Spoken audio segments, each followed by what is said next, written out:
Eh, con Angélique me identifico mucho en su idiosincrasia, me identifico mucho sobre todo yo siendo actriz, en cómo de pronto tenemos que jugar con varias máscaras para finalmente poder decir la verdad. Me identifico con ella en el sentido de tratar de encontrar caminos que realmente nos unan a todos, donde haya una solidaridad, donde nos sintamos todos humanos y no de pronto pues esa señora que es diferente por allá y que es inalcanzable y que no sabemos cómo hablarle, ¿no? Angélique finalmente habla pues de un tema muy escabroso, pero que desgraciadamente sigue estando en nuestra cultura y en nuestra idiosincrasia, que es el racismo y la discriminación, ¿no? Y Angélique también es eso, es una mirada hacia el pasado para también poder entender nuestro presente, ¿no? Y en eso, bueno, pues me identifico con ella, me identifico con cómo se siente la gente incómoda, y yo me siento todavía más incómoda porque no sabe cómo dirigirse a mí muchas veces, ¿no? Es que es la negrita o la morenita ¿no? De pronto no saben cómo dirigirse a mí. Yo creo que eso nos pasa en muchos aspectos de nuestra cultura. Entonces, de una manera pues muy chistosa y con mucho humor, pues trata ese tema, y creo que evidentemente pues no hay de otra, ¿verdad? Es con lo que más me identifico. Y bueno, ¿cómo se estructuró el espectáculo? Y ahorita ya rápidamente. Pues mira, para echarte el rollo de la carpeta, puedo decir que sí, o sea sí es rollo, pero es real.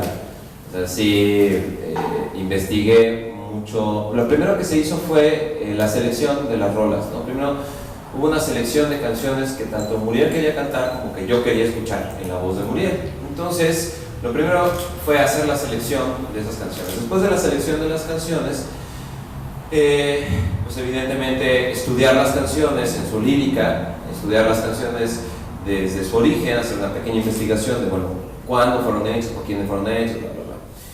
Y de ahí encontré un común denominador que fue el tiempo, la época.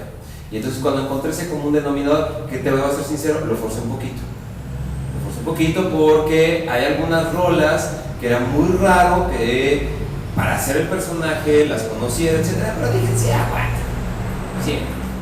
Entonces hay una de Claude Nougaro que tenía muy poco tiempo de haberse estrenado, pero la metimos. Y de ahí, bueno, ubicarla en el tiempo, ubicarla en el espacio. Ubicarla en el espacio me llevó a la investigación historiográfica de, bueno, que era México en 1959. Como habíamos pasado ya el sueño, el gran sueño mexicano, ¿no?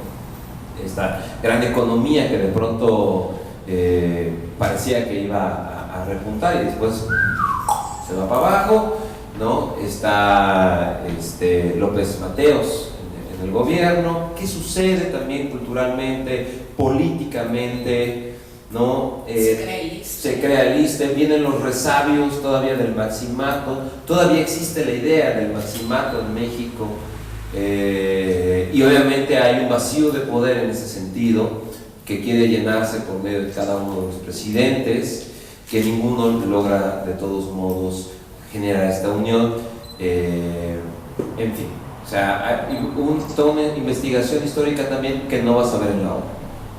Porque en realidad a mí lo que me importaba era entender el universo, pero no para hacer una divulgación del política del contexto, ¿no? Creo que es ubicar al personaje y el personaje en sí mismo va a hablar. Entonces, el trabajo real, yo te lo puedo resumir de la siguiente manera: es yo sentado en mi escritorio con una copa de vino y una fotografía de Muriel cuando era niña.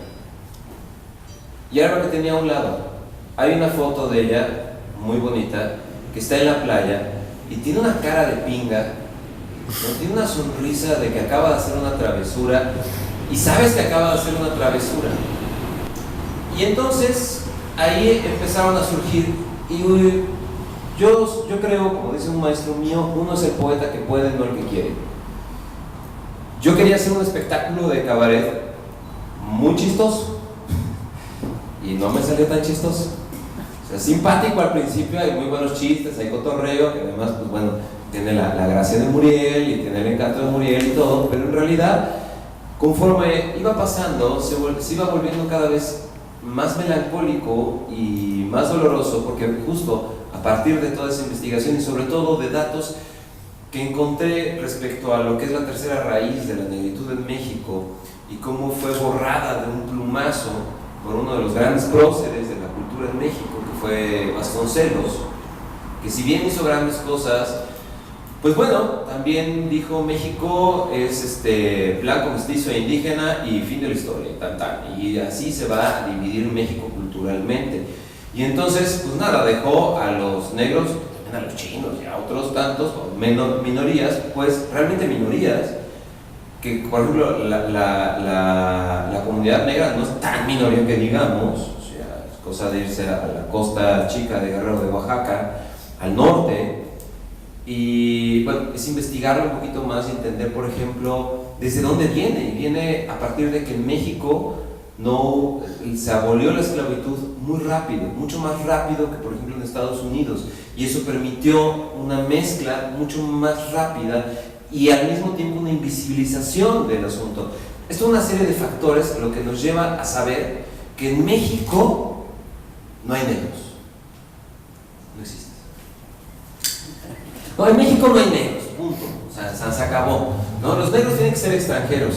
Y la realidad que vive el afromexicano es que aquí les hacen cantar el himno nacional, y tienen que saberse el himno nacional, tienen que saberse cosas que ni nosotros, los mexicanos, los blancos, los mestizos, los indígenas, de pronto sabemos, ¿no?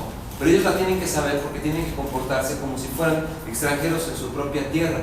Y ese fue entonces ya el último detonante de decir, claro, ella es extranjera de su propia tierra, y ahí devino como toda la estructura de la historia fue hecha así, y además era hecha un poco como en radionovela de las de antes, porque iba escribiendo, imprimía e inmediatamente, lo más rápido que podía, se las pasaba a Muriel, ¿no? Se las iba pasando.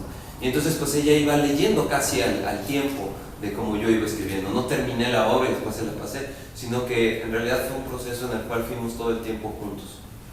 Pues bueno, a grosso modo esa fue la estructura. Espero haberte confundido más.